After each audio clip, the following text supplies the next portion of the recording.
नमस्कार. थोडासा आवाज बिघडलेला आहे, पण सांभाळून घ्या. संत ज्ञानेश्वर म्हणजे आपली माऊली. हा शब्द उच्चारल्यानंतर सुद्धा डोळ्यात टीप येतं. माऊली याचं उच्चारण सुद्धा अतिशय सौम्य, नरम आवाजात, मऊ आवाजात केलं जातं. इतकं त्या शब्दामध्ये सामर्थ्य आहे. घरातल्या आईला आई म्हणावं आणि ज्ञानदेवांना माऊली म्हणावं, याच्यात सुद्धा किंचित फरक आहे. इतकं त्याच्यामध्ये ओथंबलेलं वात्सल्य आहे, प्रेम आहे. मी प्रेम हा शब्द मुद्दामून दुसऱ्यांदा वापरला, प्रथम वात्सल्य हा वापरला. असे हे ज्ञानदेव यांनी गीतेवरची टीका म्हणजे विरोधाभास नव्हे, टीका म्हणजे त्याचं समीक्षण आहे, किंवा साध्या सुध्या समाजाला गीता समजत नव्हती म्हणून ते केलेलं भाष्य आहे. ते या भाष्यातून जीवनाची दिशा कळते. दिशा म्हणजे कसं घालवावं, काय करावं, काय नाही, हे सगळं कळतंय. आत्ताच आमचं बोलणं झालं, पुढचा विषय कुठला घ्या? मी म्हटलं मूकबधिरत्व आणि विज्ञान.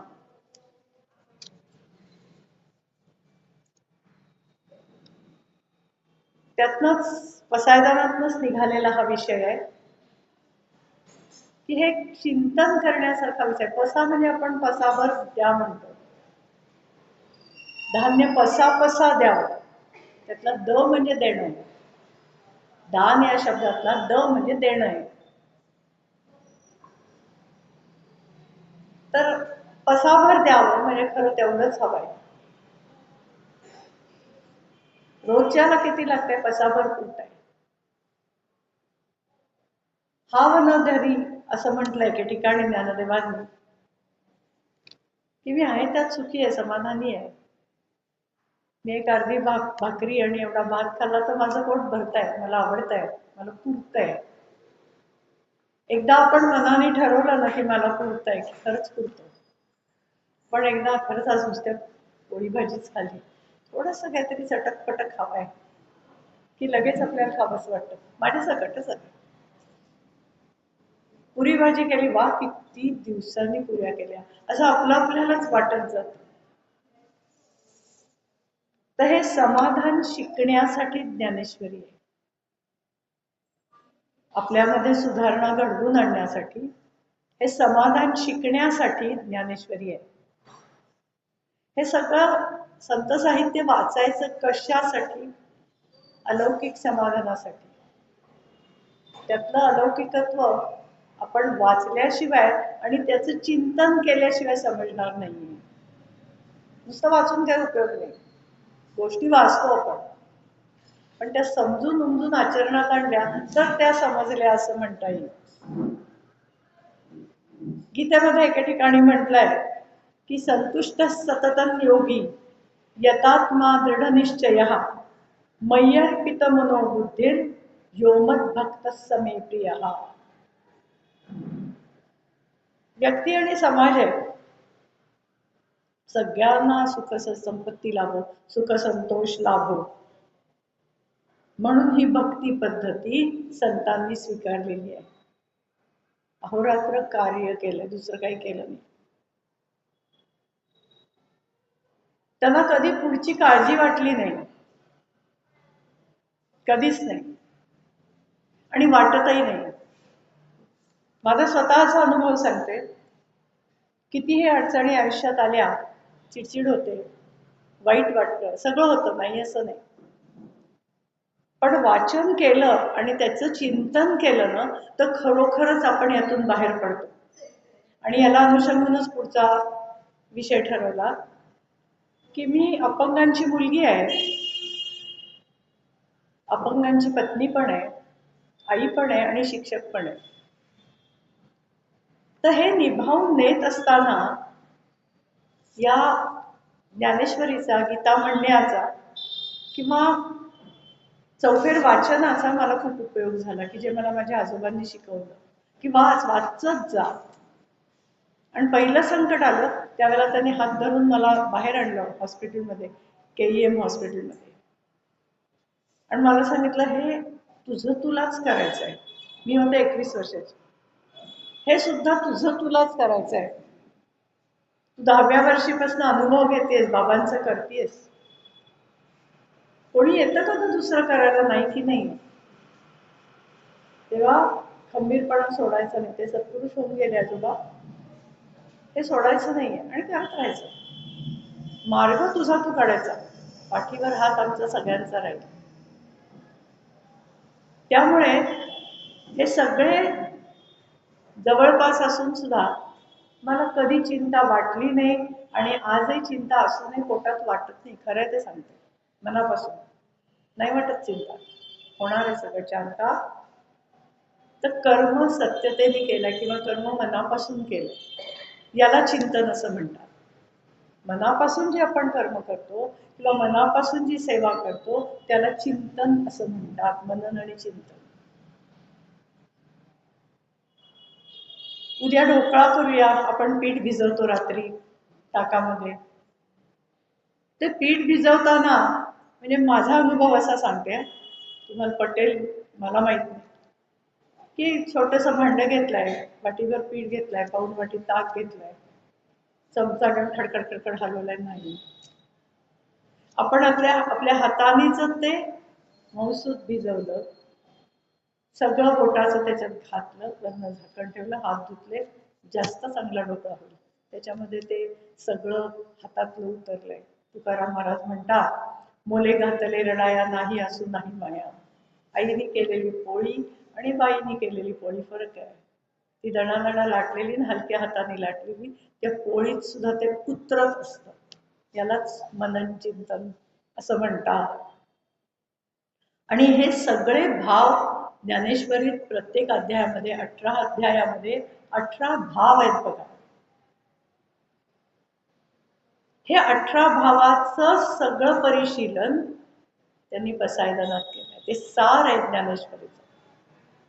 आणि ते सार आहे. नुसतं आपला कार्यक्रम संपला की सगळे लगेच ताट बसतात, डोळे मिटतात, मनापासून आणि खरंच म्हणतात, सगळे म्हणतात, पसायदान म्हणतात, अशी प्रार्थना काही नाहीये. मग हे काय आहे? ती एका विश्वात्मक्याजवळ केलेली विनवणी आहे. प्रार्थना तर पण विनवणी आहे. आणि आपल्याला सुधारण्याचा काहीतरी एक प्रयत्न आहे. समाजाला काहीतरी देण्याचा प्रयत्न आहे. आपण म्हणतो की खूप आपण उद्विग्न होतो, काही वेळेला आपल्याला राग येतो, काही वेळेला चिंता वाटते, काही वेळेला अगदी नर्वस मूड मध्ये जातो. त्यावेळेला कोणीतरी पाठीवर हात ठेवला किंवा एखाद्या चांगल्या माणसाने आपल्याला काही सांगितलं तर ते पटतं. किंवा पटतही नाही, 4 दिवसांनी त्याचा अर्थ समजतो तेव्हा ते पटतं.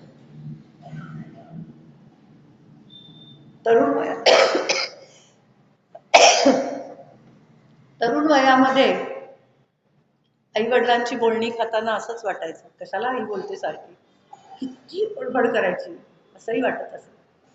पण त्यामध्ये काहीतरी तथ्य होतं, हे आज पटतंय. छोटंसं उदाहरण सांगते.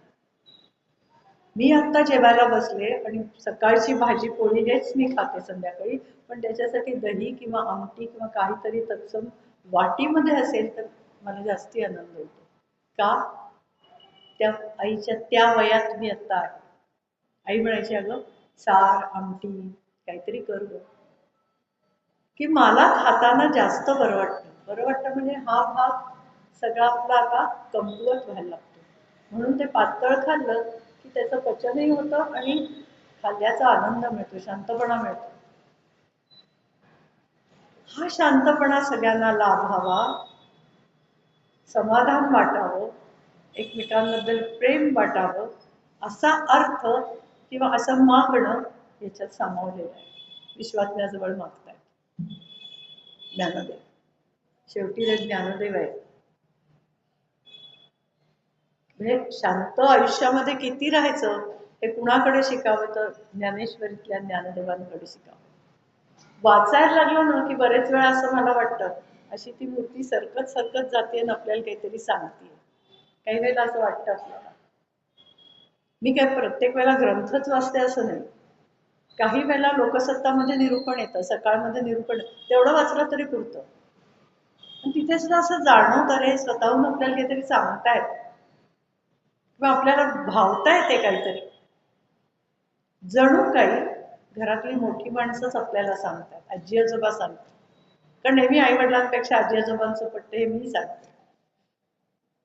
तिथे काहीतरी वेगळं वात्सल्य असतं, वेगळं प्रेम असतं.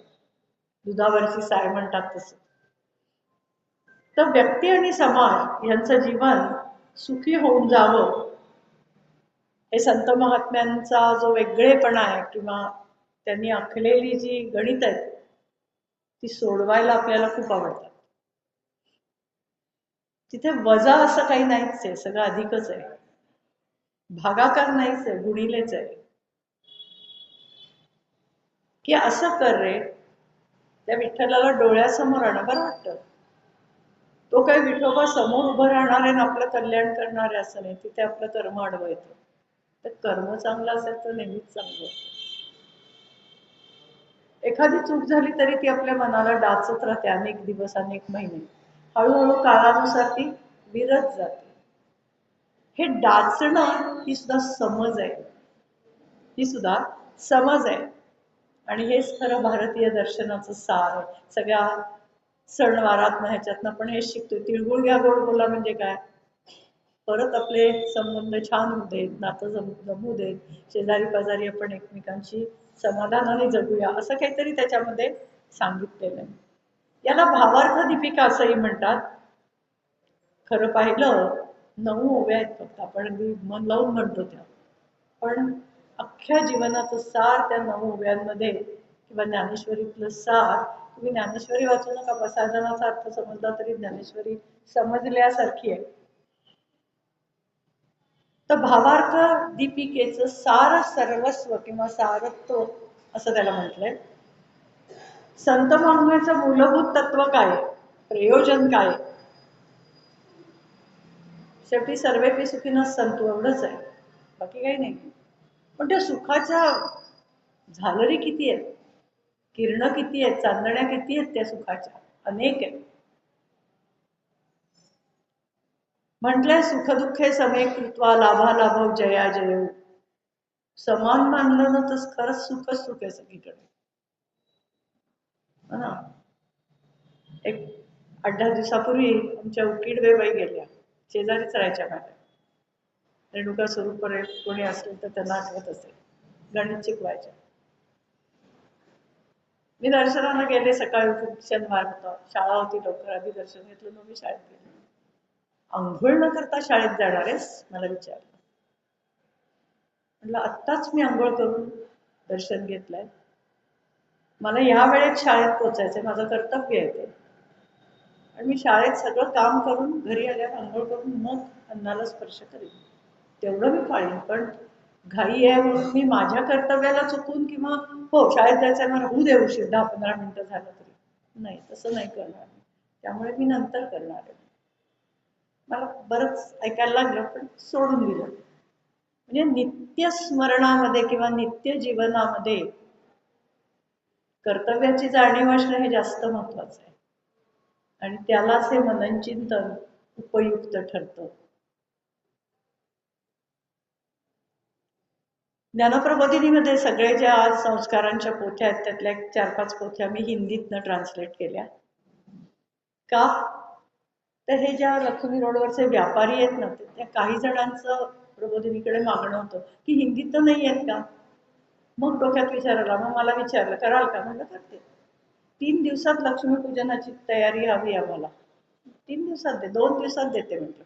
कारण श्लोक बदलायचा नाही, श्लोकाचा अर्थ फक्त हिंदीतनं द्यायचा. ठीक आहे म्हटलं, लिहिते. 20 पानाची पोथी आहे. मी अक्षरशः रात्री जागून ते पूर्ण केलं काम. मग फक्त अर्थयुक्त त्याच्यामध्ये दिलेलं आहे, जेवढं आवश्यक आहे तेवढं दिलेलं आहे, म्हणून ते त्यांना हवं आहे. कारण गुरुजी लोकांची आजची पॅकेजेस आहेत. लक्ष्मीपूजन 15,000, आणखीन काही 20,000, आणखीन काही 30,000, अशी पॅकेजेस आहेत. ती आता सामान्य माणसाला परवडेनाशी झाली, त्यामुळे माणूस अशा मार्गाकडे वळतो. हे जसं थोडक्यात पण महत्वाचं आहे, हे जसं थोडक्यात पण आवश्यकते आहे, हे जसं थोडक्यात पण समाधान देणार आहे, तसं हे बसायला नाही. सोपं करून सांगण्याचा प्रयत्न करते. आता समारंभ होतो, कार्यक्रम होतो, आपण अगदी मनापासून ते म्हणतो. त्याच्यासाठी बुद्धाने सुद्धा सुखावती नावाची प्रार्थना लिहिली. आणि ती बुद्ध म्हणजे बुद्ध जे बोलतात भाषा त्यांच्या भाषेत आहे, अर्थात ती मराठी सारखीच आहे, त्याच्यात काही फारसा फरक नाही. पण सुखमे सुमिरन करो दुःखमे सुमिरन करो, अशा किंवा सुख दुःखे समे कृपा, अशा पद्धतीचीच आहे. म्हणजे सुख कोणाला मागायचं, दुःख कोणाला सांगायचं, तर तो फक्त परमेश्वर आहे. एकमेकांना सांगून 2 मिनिटं झाली की माणसं दुर्लक्ष करतात आपल्याकडे.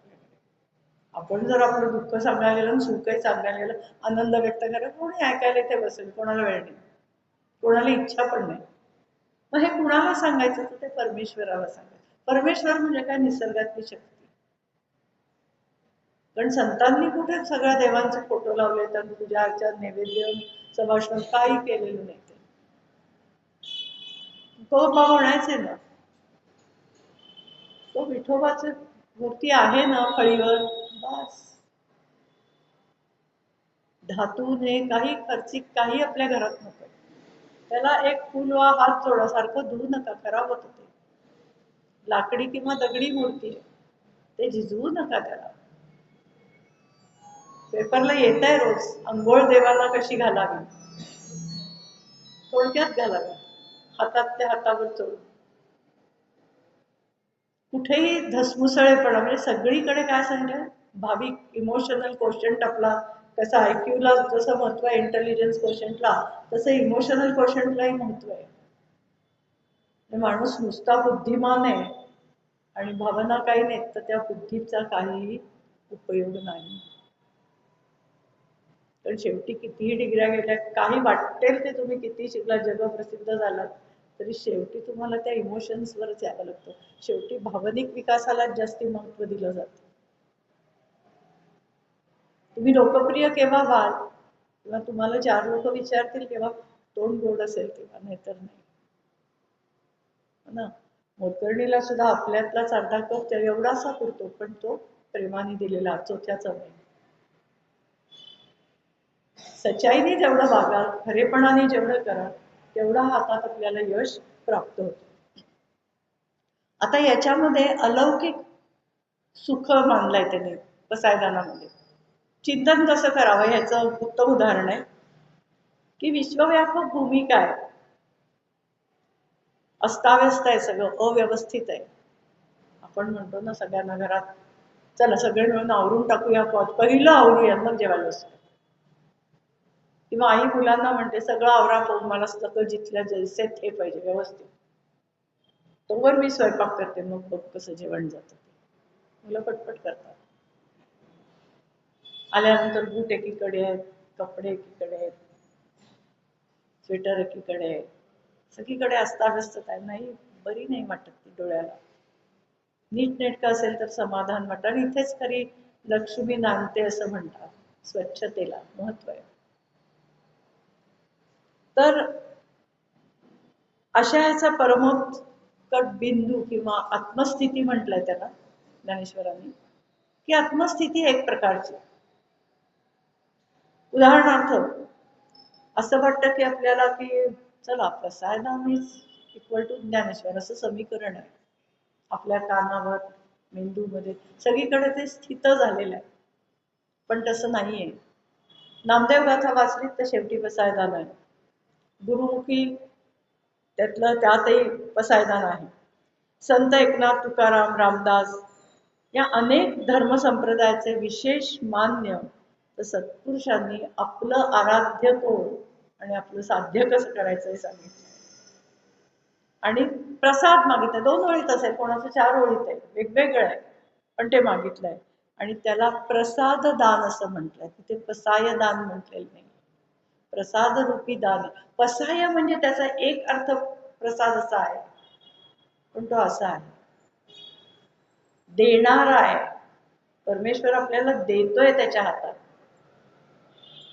आपल्याकडे मोबाईल पाहायला गेलं, खाटू बाबा का प्रसाद सेवन करो, ध्यान दो आपका भला, असं आपण म्हणतो, ते खरं आहे. पण तो स्वच्छ असावा, नीटनेटका असावा. त्याचीही वर्णन आपल्याला खूप ठिकाणी ऐकायला मिळतात. केळीचं पान धुवून कशासाठी घेतलं जातं? केळीच्या पानातनं ऑक्सिजन बाहेर पडतो. ऑक्सिजन आपण त्याला, त्या केळीचं पान शोषून घेत असतं ऑक्सिजन. म्हणून त्याच्यात वरण भात खायला तर त्याच्यामध्ये वाढला तर तो वेगळा लागतो. हे निसर्गाशी एकरूपता आहे आपली, म्हणून खरं ती जेवणाची पद्धत आहे. मग गोस्वामी, तुलसीदास, पुरंदरदास, पलटूदास, शंकरदेव नावाचे एक हिंदी संत आहेत. या संतांच्या वाङ्मयामध्ये एक भाऊ लिमये म्हणून लेखक होते. त्यांनी हा गुरुग्रंथ साहेबाचं भाषांतर मराठीत केलंय. मी बोलले होते त्यांच्याशी, ते लिहित होते त्यावेळेला, ओळखीचे होते माझ्या. तर त्यांनी लिहित असताना असंच लिहिलंय की शेवटी काय हवंय आपल्याला? लोकमंगल. म्हणजे मला त्याला पसायदान नाही अंजली नाव द्यायचं, मला लोकमंगल म्हणायचं. किती छान नाव आहे. म्हटलं तुम्हाला हे कसं सुचलं? म्हणजे सहज विचार करत होतो, त्यातनं सुचत गेलं लोकमंगल काय काय. आपल्याला शेवटी लोकमंगलच करायचं आहे लिखाणात. तेव्हा शेवटचा परिच्छेद पीएचडीच्या थिसिसमध्ये सुद्धा कितीतरी संकलनच असतात सगळे, पण प्रत्येक पानामध्ये शेवटचा परिच्छेद असतो तो लेखकाचा स्वतःचा असावा लागतो. त्यालाच तपासणं असं म्हणतात, त्यालाच गायडन्स असं म्हणतात. गाईड कोण आहेत आपण विचारतो ना, तो गायडन्स असतो. बाकी गाईड काही करत नाही. गाईड हे फक्त शेवटच्या परिच्छेदासाठी तुम्हाला उद्युक्त करतात तुमच्याशी बोलून. ते स्वतः कसं लिहावं हे सांगणार नाहीत, काय लिहावं हेही सांगणार नाहीत, विचार फक्त मांडतात आणि तुम्ही लिहा. त्याला पीएचडी असं म्हणतात. म्हणजे काय असतं की तुम्ही हा अभ्यास या पुस्तकांमधून सखोल करा, तुमचं मत शेवटच्या परिच्छेदात द्या. आणि मग ते सगळ्यात शेवटच्या, म्हणजे शेवटाला किती महत्व आहे बघा. कुठल्याही लेखाच्या शेवटच्या परिच्छेदाला खूप महत्व आहे. तर प्रसादाचं दान किंवा पसायदान मागितलं, कुठलाही वर मागितलेलं नाही. तर मला हे हवंय, मी एवढं लिहिलं, मला एवढं सुचलं, मी एवढे कष्ट घेतले ते लिहायला, माहितीये का तुम्हाला? कुठेही नाही होत असं. सगळीकडे सात्विक वृत्तीने केलेलं लिखाण आहे आणि म्हणूनच ते सगळ्या भाषात झालंय. 14 भाषात भाषांतर झालंय ज्ञानेश्वरीचं. आपण साधं द्या असं जसंच्या तसं द्यायला सुद्धा आपल्याला वेळ पुरत नाही, इतकं अवघड काम. कारण ते वाचून वाचून वाचावंसच वाटतं, लिहावंसं कमी वाटतं. प्रसाद घेताना किंवा प्रसाद मिळताना, मिळाल्यानंतर समाधान वाटतं, तृप्ती वाटते, हो ना. एखाद्या माणसाला मदत केली, कुणाचं काही आपण भलं केलं आणि त्यांनी आपल्याला एवढं जरी दिलं तरी ते बरं वाटतं. नाही, त्यांनी मला, मी केलं ना म्हणून दिलं. हे आपल्याच सामान्य माणसातले भाव आहेत. त्याला प्रसाद म्हणतात. आणि पसाय म्हणजे कुठलीही विवंचना नाही, कुठलीही भावना नाही, कुठलंही मागणं नाहीये, फक्त सर्वेपी सुखीनः सन्तु एवढंच फक्त त्या ज्ञानेश्वरीत मागितलेलं आहे. निर्मळ मन आहे, सगळीकडे प्रसन्नता आहे आणि विनम्रता तर सगळीकडे ओतप्रोत भरलेली आहे. नम्रता. शेवटी काय म्हणतात ते, सुखिया झाला. सुख मिळालं का? सगळ्यांचं भलं होत आहे, बरं वाटतंय. कालच विचार केला, निवडणुका आहेत 15 तारखेला. फेब्रुवारीमध्ये आता पाहायला गेलं, कदाचित व्याजदर वाढेल असं सगळे म्हणतात, पण इकडे भावही वाढणार आहेत. सगळ्याचे भाव वाढणार, दिसतंय डोळ्याला. कदाचित काही गोष्टींचे कमी होतील. शेवटी ते बजेट आहे, ऍडजस्टमेंट आहे कुठेतरी. निर्मला सीतारामन असो नेता कोणी असो, कुठे ऍडजस्ट कसं करायचं हे बुद्धीचं काम. तर ते करताना ते काय म्हणतात, शेवटी करत असताना सुखिया झाला असं म्हणतच त्यांना ते करावं लागतं, नाही तर जनता कळून होते. इनडायरेक्ट मेथड किंवा अप्रत्यक्षरित्या ती महागाई वाढवली जाते. पण तसं इथे आहे का? नाहीये. सगळं निसर्गाशी निगडीत आहे, त्यामुळे इथे तसं नाहीये. तर सगळ्यांना सुख मिळो अशी त्यांची इच्छा आहे. किंबहुना सर्व सुखी, सगळीकडे सर्व असाच भाव आहे. आणि हाच खरा भाव आपल्याला प्रत्येक प्रसादानातनं, प्रत्येक कडवं वाचताना मिळतो. तर अशा अर्थाला व्यापक अर्थ असं म्हणता येईल की माझ्या घरी बहीण आहे, आई वडील गेले, बहिणीचं बरं होते रे बाबा, एकदा मी सुटलो, असं कुठे आढळत नाही. माझ्या भावंडांचं सगळ्यांचं चांगलं चरितार्थ चालू, जगू दे रे बाबा 80 वर्षापर्यंत. नाहीये तसं. माझं काम झालंय, मी चाललो. मला जेवढं परमेश्वराने नेमून दिलेलं काम होतं ते मी केलंय, आता मी चालतो. म्हणजे प्रतिपादनाला सुद्धा किंवा लिखाणाला सुद्धा एक सुसूत्र मांडणी आहे, वैचारिक मांडणी आहे. मी म्हणून किंवा मला हवाय म्हणून काही उपयोग नाही, तर ते काय मिळणारच, आपोआप मिळतं. त्याच्यासाठी माणसाला काही करायला लागत नाही, स्वतःसाठी कमवायला काहीही करायला लागत नाही, फक्त कष्ट केले की मिळतं. आणि जेवढं असतं तेवढंच मिळतं. तेव्हा सात्विक प्रार्थना आहे, हा स्वतःचा परिच्छेद मी म्हटलं तसं वाचते. हृदय परिवर्तन माणसाचं व्हावं असं ज्ञानदेव म्हणतात. ते पसायदान म्हटल्यानंतर, डोळे मिटल्यानंतर आपल्याला आतून आनंद मिळतोय, आतून शांतता मिळते, अनन्यसाधारण असा अथांग काहीतरी अर्थ त्याच्यामध्ये भरलाय असं पण वाटतंय. याला देवाला विश्वात्मक म्हटलंय. खळांची व्यंकटी सांडो म्हणजे काय की दुष्टावा दुसऱ्याच्या मनात आहे, नष्ट होते रे बाबा, का असं वागतोस रे, का असं करतोस दुष्टावा. जाता येतं कुत्र्याला दगडच मार, मांजरीला दगडच मार, काहीतरी वर्ण खायला टाक. तिथे जवळ गेला तर ते प्राणी खातील, वर्ण टाकलं तर खात नाहीत काही. त्यांनाही काहीतरी आहे ना शेवटी, सुख दुःख त्यांनाही वाटतच असणार काहीतरी. त्यामुळे कुठल्या पद्धतीने विचार करायचा आहे, तर दृष्टी विचार हा कुठल्या प्रकाराकडे वळायला हवाय, तर सत्कर्माकडे वळायला हवाय. पण सत्कर्म जरी करायचं असेल तरी ते योग्य मार्गावर करायचंय. मला मदत करायची आहे, पण ती मदत फळाला येणार आहे का?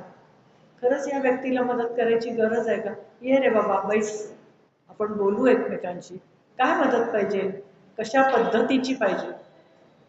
मग आपण विचार करून ठरवायचे की या माणसाला किती मदत आणि कशा पद्धतीने करायची, तर ती खरी उपयोगी. म्हणजे इथे वैचारिक बैठक इतकीच आवश्यक आहे.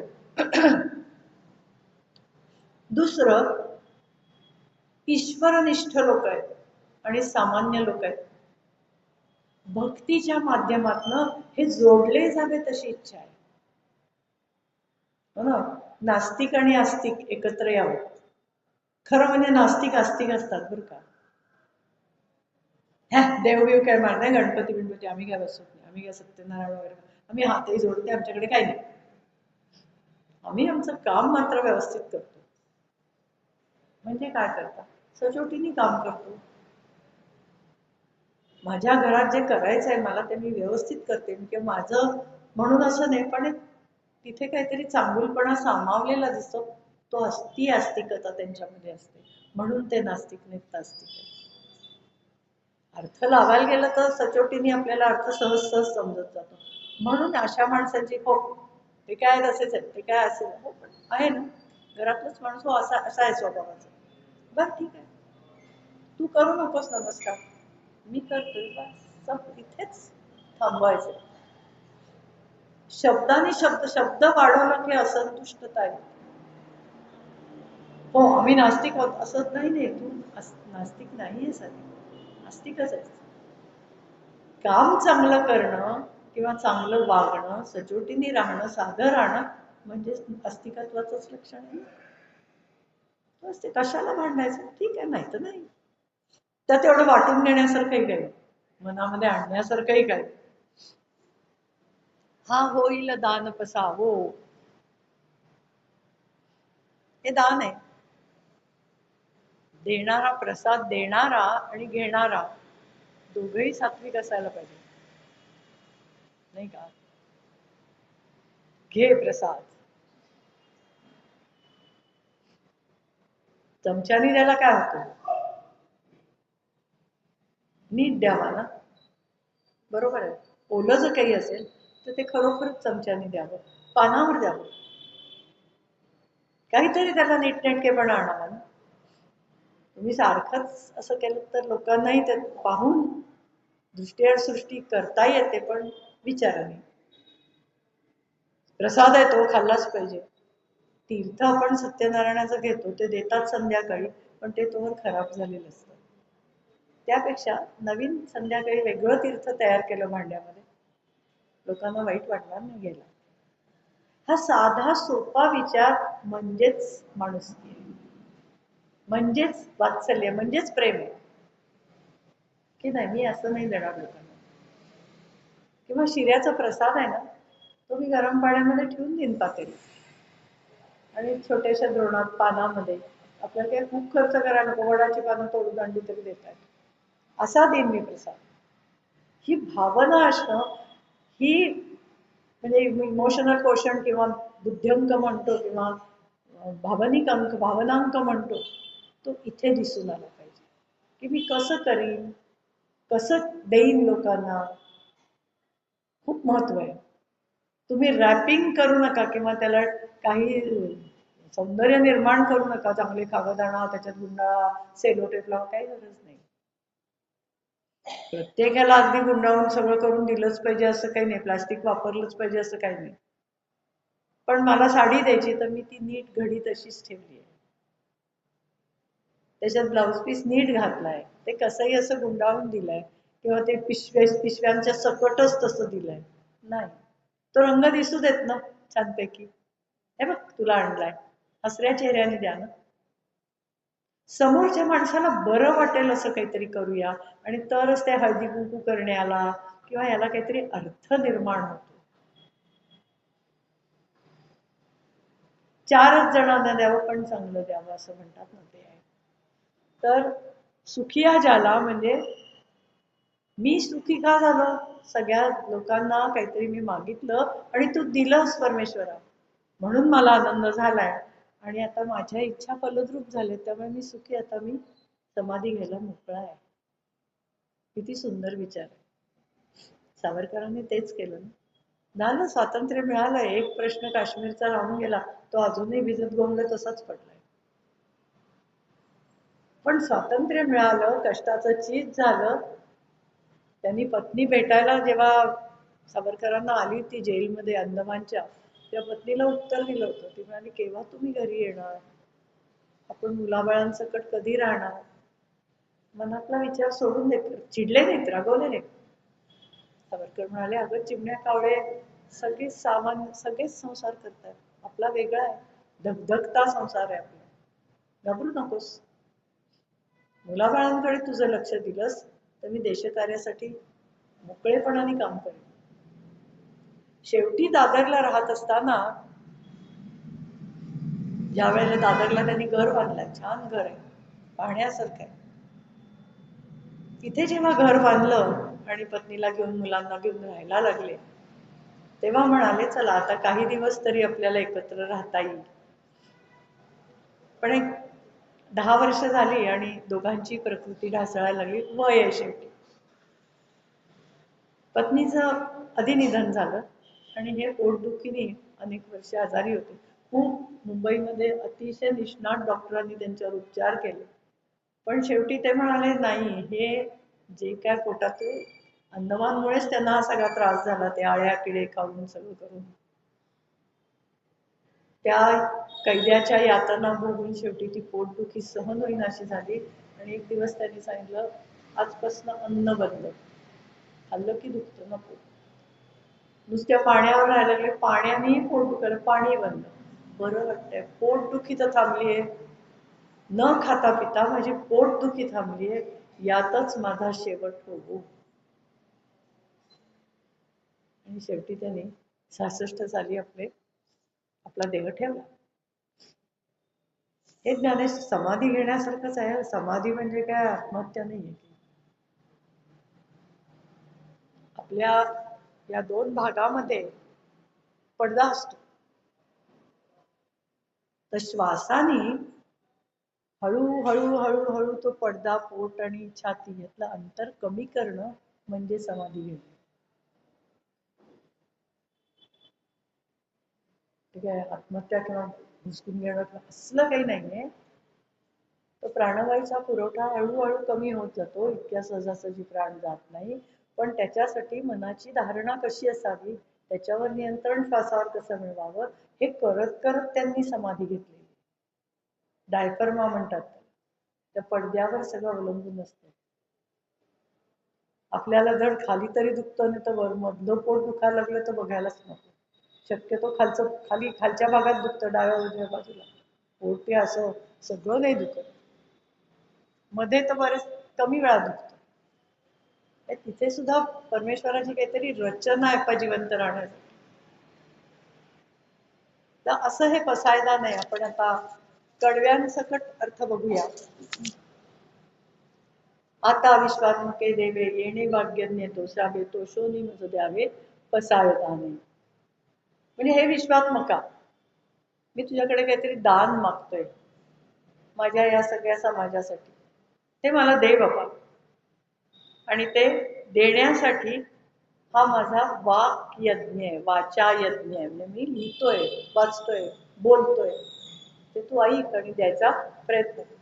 जे खळांची व्यंकटी सांडो तया सत्कर्मी रती वाढो, भूता परस्परे पडो मैत्र जीवांचे.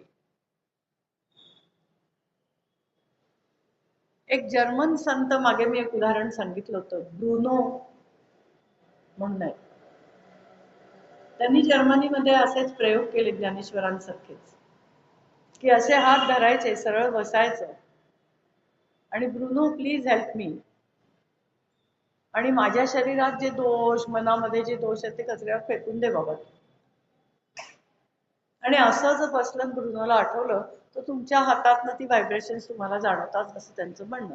जर्मन संत, ते इंग्रज बायबल वाचून तयार झालेले लोक आहेत. आणखीन काही त्यांचे ग्रंथ असतील तर ते वाचून तयार झालेले लोक आहेत. ते लोक काय करतात, ब्रुनोचे फोटो घर बांधताना पायात घालतात. कुठे फरशी बसवायची असेल तर फोटो खाली आणि मग हे असं काहीतरी पद्धत असेल. आपण नावं नको ठेवायला, पण म्हणजे मानणारे लोक आहेत किंवा तिथे काहीतरी शक्ती आहे नैसर्गिक असं मानणारे म्हणून ते असं करतात. पण आपण असं करत नाहीये, आपण फक्त मागतोय. आणि त्यातलं ज्ञानेश्वरांचं हे नेते पण मला जाणवत आहे की वाईट प्रवृत्तीचे अनेक लोक आहेत हो. त्यांना काय खल आहेत, खलनायक म्हणतो की नाही,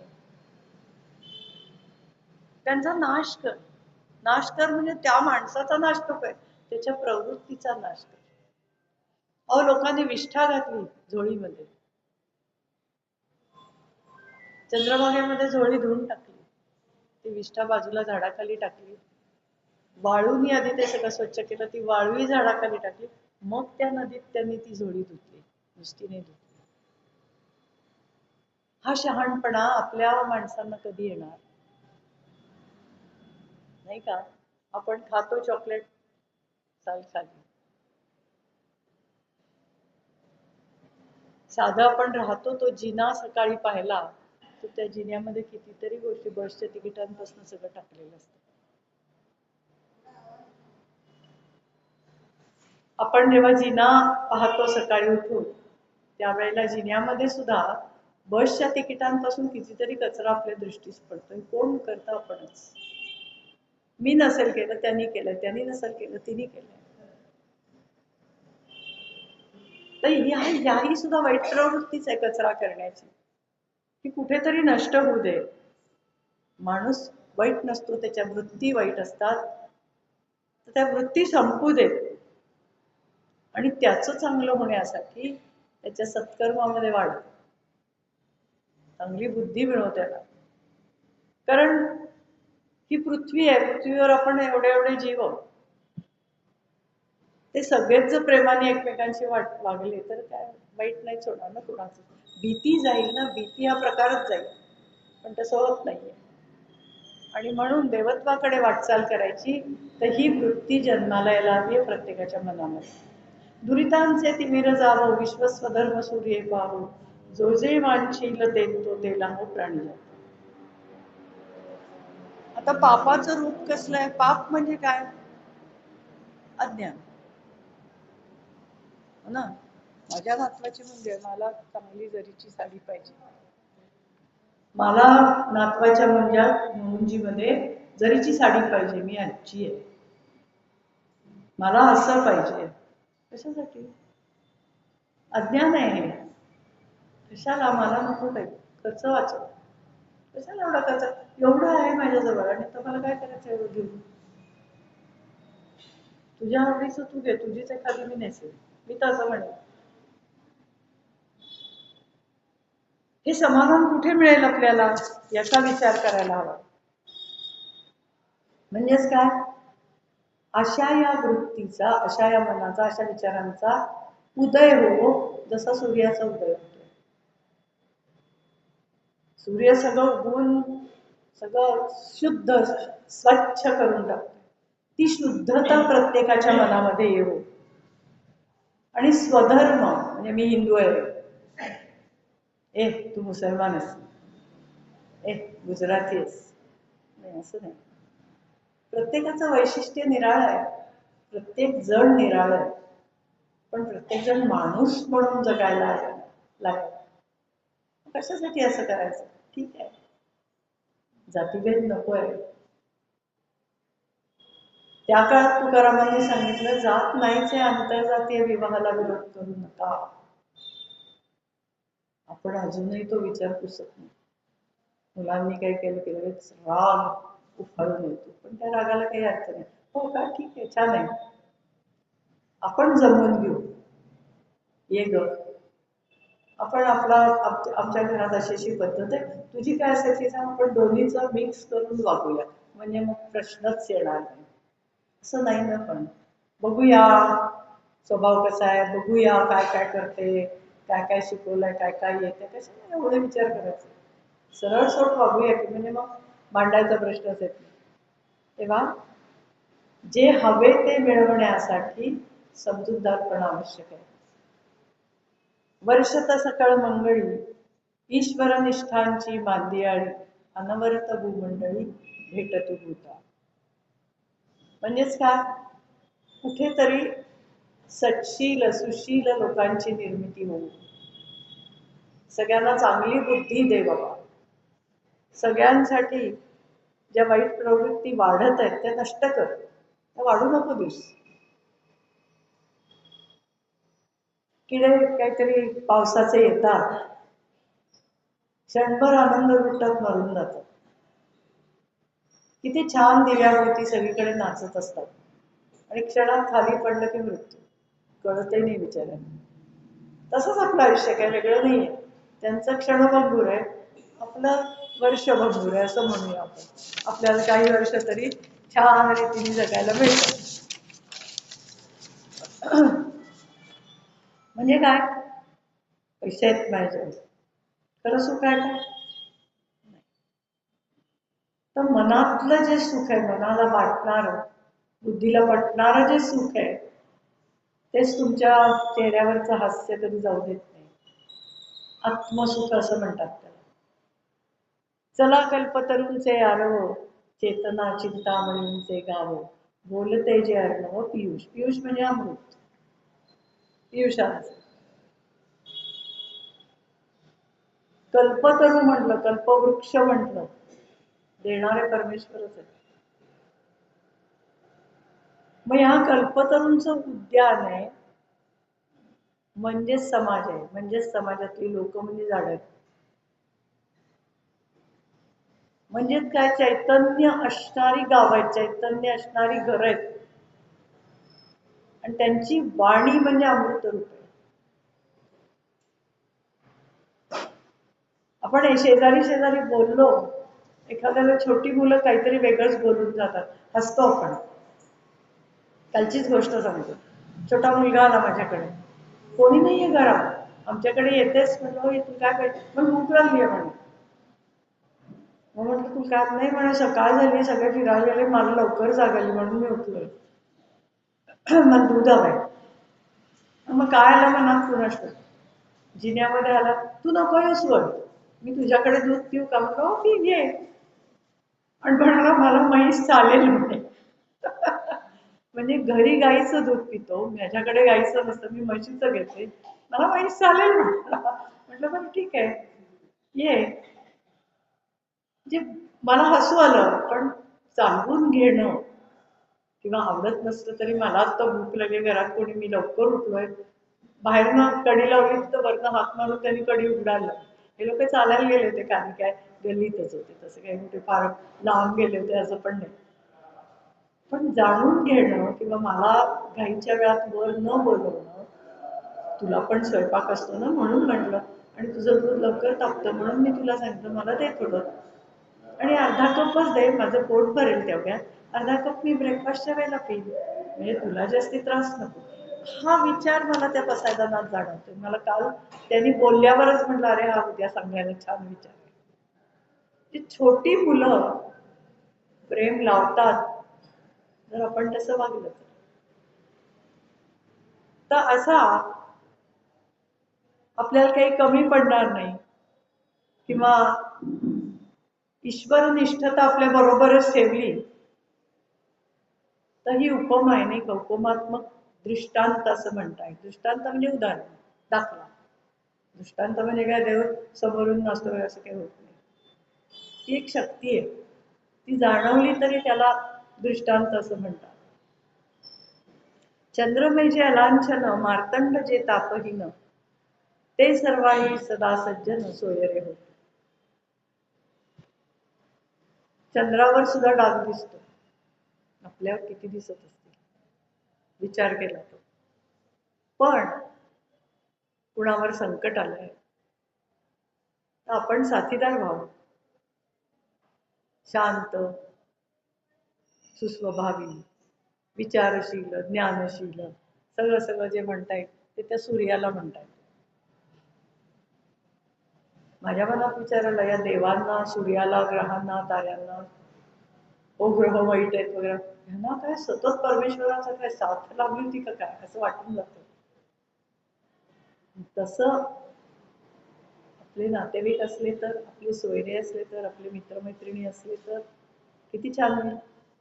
जसे हे ग्रह कसे मनासारखे वागतात नाही सगळे, का बरं हे वाटतात, त्यांचे ते सगळे तिथले आजूबाजूचे ग्रह त्यांच्या एकमेकांवरती फिरत असतात, त्यांचं सान्निध्य त्यांना मिळत आहे आणि एकमेकांची पटवून ते सगळं पृथ्वी चालवतात. तसेच आपल्याला सोयरे मिळाले तर, चंद्रमय जे अलांछन, डाग नाहीये म्हणतात चंद्र, पण आहे तर खरी. कधी ससा दिसतो, कधी काय दिसतं आपल्याला. आपल्याला तसं जीवन जगता येईल का, शांत, मंद, किंबहुना सर्वसुखी कोणी नाही. पूर्ण होईनी तीही लोकी, भजी जो आदि पुरुषी अखंडित. शेवटी नामस्मरणाला, जपाला जे महत्व आहे ते कशातही नाही. म्हणजे काय की अनुभव आल्याशिवाय कळत नाही, अनुभव घेऊन पहा. भक्ती ही आपोआप जाणवत नाही, अशी त्याचा अनुभव घ्यायला लागतो. की रोज देवळात जाणं, रोज फुलं नेणं, रोज काहीतरी ते पैसे ठेवणं, रोज तांदूळ, याला महत्व नाहीये. भक्तीने किती तुम्ही सेवा करता ते महत्वाचं आहे.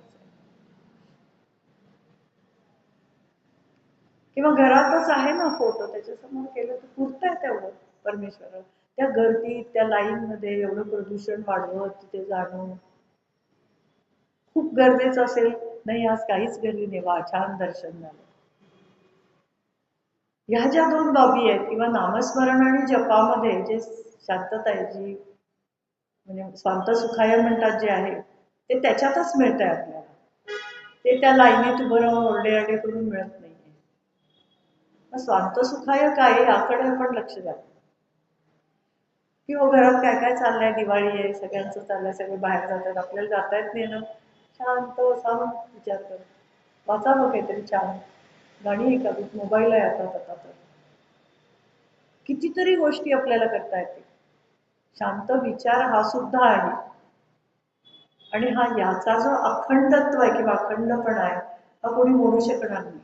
अखंडित आहे ते राहणार. आणि ग्रंथोपजीविये विशेषी लोकी ये, विशेषी म्हटलंय, विशेष म्हटलंय त्याला. एक शामृगातला शह, एक पोटफोड्या शह, उच्चार वेगवेगळे, विशेष असा उच्चार. दृष्टादृष्ट विजय होवा बेजी. आपल्याकडेच 4 वेद आहेत, प्रत्येकाचा अर्थ वेगळा, प्रत्येकात काय काय वेगळंच सांगितलं, पण सगळं निसर्गावर आधारित आहे.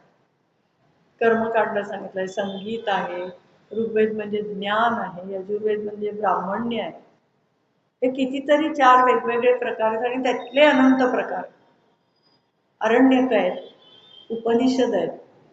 विवेकानंदांनी त्याच्यावर फार छान भाष्य दिले उपनिषदांवर. छोट्या मुलांसाठी काय आणि आपल्यासाठी काय. पण छोट्या मुलांसाठी लिहिलेलं आपल्याला जास्त भावतं. विवेकानंद नेहमी छोट्या मुलांचेच मला भावतात, मोठं फार समजत नाही का.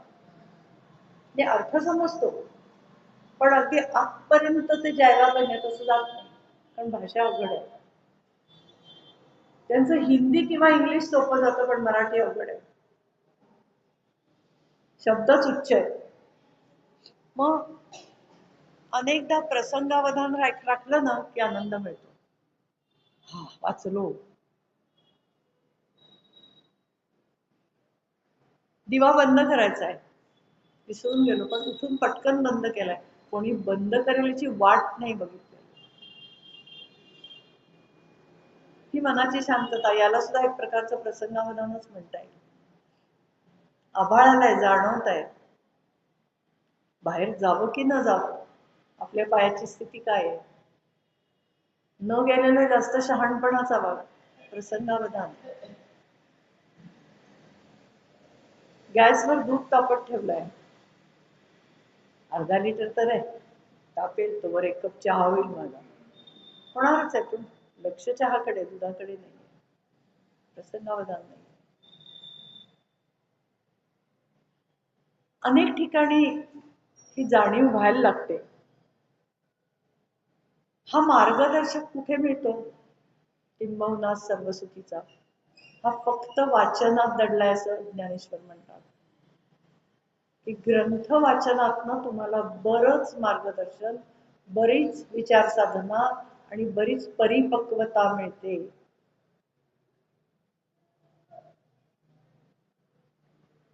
टिळकांना एक दिवस वाचन करताना वडिलांनी पकड, काय वाचतोयस? काही नाही म्हणे, बृहत ग्रंथ वाचतोय. कशाचा? सांगणार नाही म्हणाले.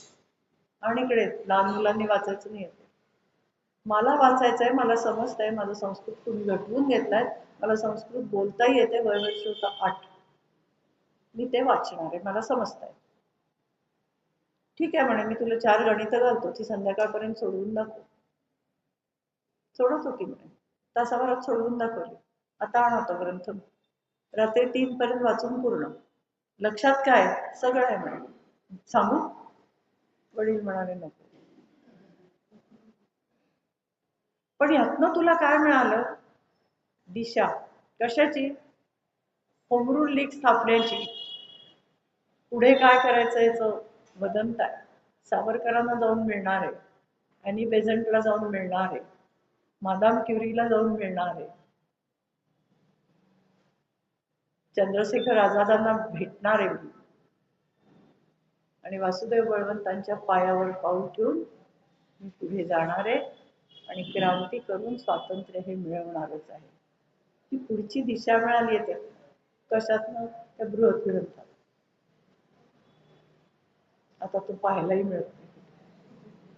म्हणजे प्रत्येक गोष्टीला डोळे दिले देवानी, म्हणजे वाचन करणं, बुद्धी दिली आहे देवानी, ते बुद्धीत साठवणं, विचार करणं, आणि मन दिलंय, काय टाकायचं आणि काय घ्यायचं हे प्रसंगावधान राखण्यासाठी ते मन दिलंय.